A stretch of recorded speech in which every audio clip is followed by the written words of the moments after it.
Ivoiriennes, Ivoiriens, chers amis de la Côte d'Ivoire, bonsoir. Il y a 48 heures s'est déroulé dans notre pays un exercice électoral.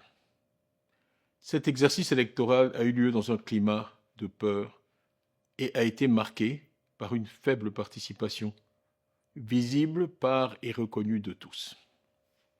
Mais avant tout propos, permettez-moi de m'incliner respectueusement devant la mémoire de tous ceux qui ont perdu la vie pour avoir osé exprimer leurs opinions, ainsi que le leur permet la Constitution ivoirienne. À leur famille, j'adresse mes plus sincères condoléances, ainsi que celles du PDCI-RDA. Un membre des forces de l'ordre a aussi perdu la vie pendant ces malheureux événements. J'adresse nos condoléances attristées à sa famille et à ses proches.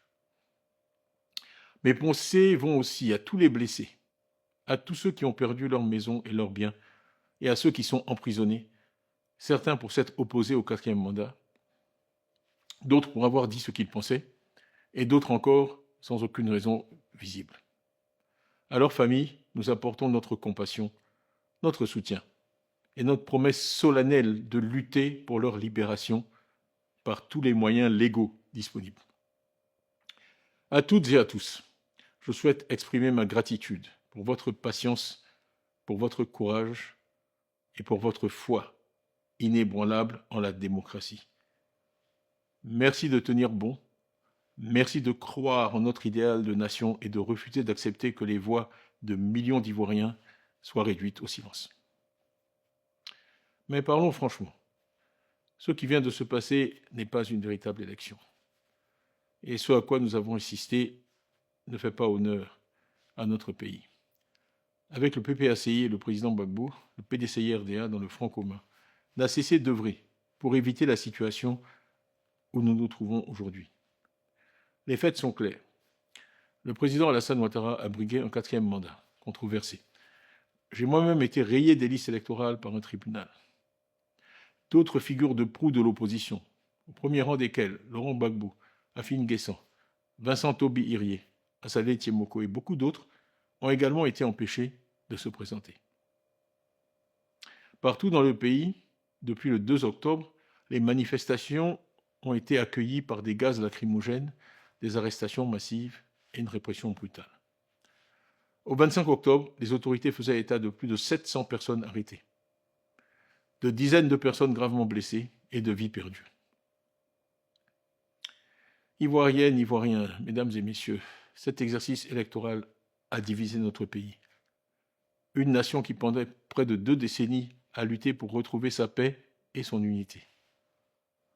C'est d'autant plus regrettable qu'en 2011, le pays était porté par une vague d'espoir, en laquelle tous les Ivoiriens qui aspiraient à la paix et à la réconciliation croyaient.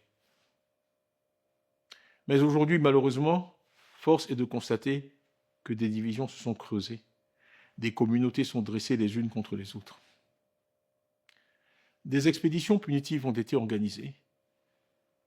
L'horreur est de retour en certains endroits du territoire. À Nayo, des vies humaines ont été perdues. Et on nous dit une personne a été brûlée vive. Nous avions pensé que le spectre de ce type de violence ne reviendrait jamais. Mais il semble que nous nous sommes trompés. Au lieu de nous rassembler, nous nous sommes divisés autour de cette élection et avons reculé dans la construction d'une véritable nation ivoirienne. Nous avons été nourris de slogans dont le plus ironique, compte tenu de la réalité à laquelle nous sommes confrontés aujourd'hui, semble être de vivre ensemble. Nous tenons tous à la stabilité du pays, qui est notre bien commun. La stabilité du pays. Nous avons toujours pensé pour notre part qu'une élection inclusive était le meilleur garant de la stabilité du pays.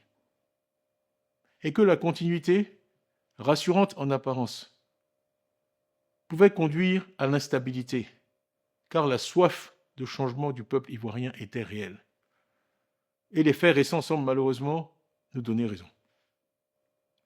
Le taux d'abstention, que certains tentent aujourd'hui de manipuler, est en réalité le verdict du peuple, un rejet silencieux mais puissant d'un exercice électoral peu crédible, auquel la grande majorité des Ivoiriens a refusé de participer avant-hier. Le 25 octobre 2025, il ne s'agissait pas d'une élection au sens démocratique du terme. Dans certaines localités, on nous annonce même parfois un nombre de votants supérieur au nombre d'inscrits. Ce n'est pas cela la démocratie. Ivoiriennes, Ivoiriens, ne baissons pas les bras. Nous savons que la justice et la transparence sont les fondements du véritable développement et de la prospérité. La corruption n'est pas simplement un échec moral, c'est un désastre économique. La corruption appauvrit tout le monde en dehors d'une petite élite.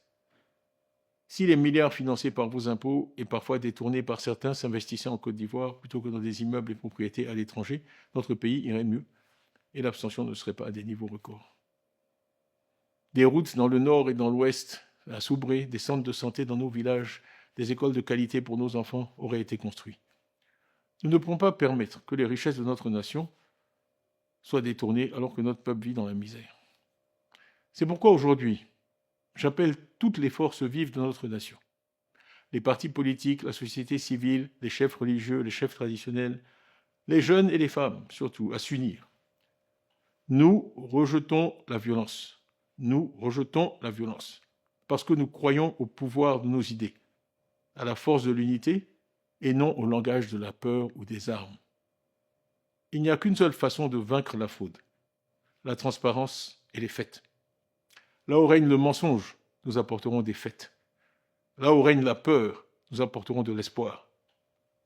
N'ayant pas participé à cette élection, nous ne nous interdisons pas pour autant d'agir. Pacifiquement, courageusement et tous ensemble, nous allons reconquérir notre démocratie. Depuis mon élection à la présidence du PDCI-RDA, j'ai dû affronter une série de procès et procédures. Il semble que nous allions vers de nouvelles procédures me concernant, selon lesquelles j'aurais lancé un appel à l'insurrection le 18 octobre. Je renvoie chacun au message que j'ai publié ce jour-là, message écrit, anniversaire de la naissance du président Houphouët-Boigny, où je disais « Évitons, pendant qu'il en est encore temps, la voie sans issue créée par le règne de la manipulation, de la violence, de l'injustice et de l'exclusion. Jamais il n'est trop tard pour dialoguer, la paix est encore possible. Agissons maintenant, le monde nous regarde, l'histoire nous jugera. La Côte d'Ivoire de Houphouët-Boigny, notre pays bien-aimé, doit rester un pays de paix, pour que l'âme, dans son caveau, du Père fondateur repose en paix. Que la paix soit dans nos cœurs. Voilà ce que je disais le 18 octobre. Ivoiriens, il ne faut pas désespérer. Dans aucun pays, la démocratie n'a pu s'établir sans avoir à surmonter une résistance farouche de la part de régimes autocratiques. Je saisis l'occasion pour appeler à nouveau le pouvoir au dialogue. Nous sommes en effet dans une impasse. Seul le dialogue peut nous permettre d'en sortir. C'est le souhait, en tout cas, de la majorité des Ivoiriens. Un dialogue sincère nous aurait évité les incidents et les pertes de vie humaines que nous venons de vivre. Il n'est jamais trop tard pour bien faire, et j'espère donc que les autorités entendront cet appel.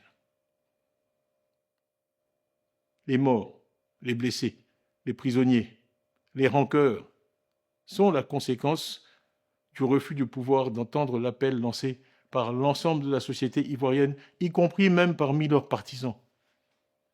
Le dialogue auquel nous convions le pouvoir doit aboutir à des engagements fermes de toutes les parties prenantes pour garantir dans la durée l'unité de notre pays et la paix dans l'expression et le respect de toute notre diversité. Une autre Côte d'Ivoire est possible, une Côte d'Ivoire que nous construirons ensemble. Au PDCI-RDA, nous prenons cet engagement solennel. Notre parti a une vision cohérente et de long terme, un projet pour une Côte d'Ivoire réconciliée, moderne et unie. Je salue ici et remercie tous nos militants, tous nos partisans pour leur courage et leur détermination. Nous continuerons à nous battre pacifiquement, non pas avec des armes, mais avec de l'espoir. Non en divisant, mais en rapprochant et en réconciliant.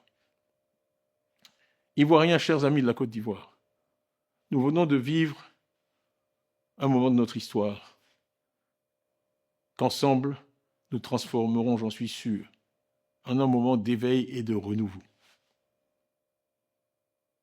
Engageons-nous donc à nous battre pacifiquement pour une Côte d'Ivoire qui appartient à tous, sans distinction d'origine, de religion, d'ethnie ou de culture, dans le respect de l'état de droit. Notre cause est juste, c'est pourquoi elle prévaudra. Ensemble, nous retrouverons notre démocratie. Ensemble, nous restaurerons notre dignité. Ensemble, nous construirons cette Côte d'Ivoire réconciliée que nous savons possible. Vive la Côte d'Ivoire, que Dieu bénisse la Côte d'Ivoire.